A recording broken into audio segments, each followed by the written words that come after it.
Away from Pakistan, a day after Hong Kong police used tear gas, pepper spray and rubber bullets against demonstrators, thousands of protesters came out on the streets again against police brutality. The police fired tear gas and rubber bullets at crowds of protesters yesterday. The demonstrators had taken to the streets to demand action over an attack a week earlier by suspected criminal gangs known as the Tribes.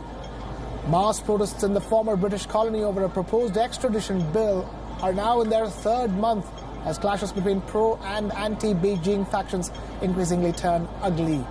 Mass protests have become a regular weekend activity for Hong Kong residents amid public resentment over police violence, while leader Carrie Lam's failure to address the unrest grows. Early this month, protesters stormed the legislature building, vandalizing the structure and spray painting slogans on it.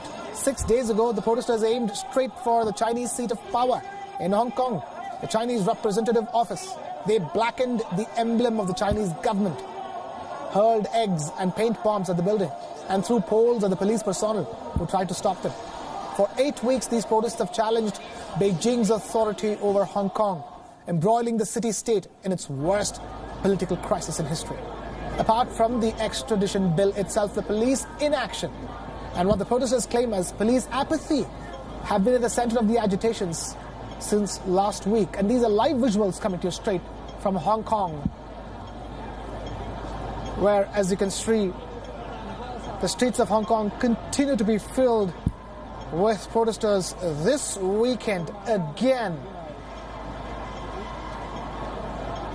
Nearly 3 months of protests continuing unabated. Now, these protests are not just about the complete withdrawal of the extradition bill, but also police inaction and police apathy, because masked men, mysterious masked men, attacked pro-democracy protesters at a central train station in Hong Kong.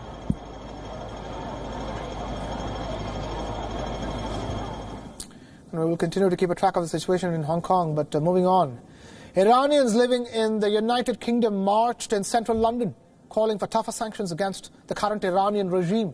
The protests come amid rising diplomatic tensions between the UK and Iran over the seizure of oil tankers. The National Council of Resistance of Iran called for the protests to impose sanctions against the current Iranian regime. Several hundred demonstrators gathered in Trafalgar Square, protesting and waving signs and flags.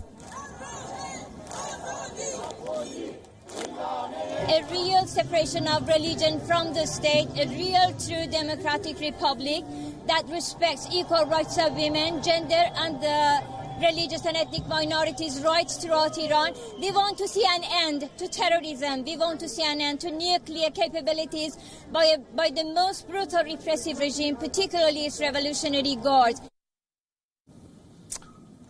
The group also urged for the listing of the Iranian Revolutionary Guards, the Iranian Ministry of Intelligence, and the Iranian Supreme Leader Ayatollah Ali Khamenei's office as terrorist entities.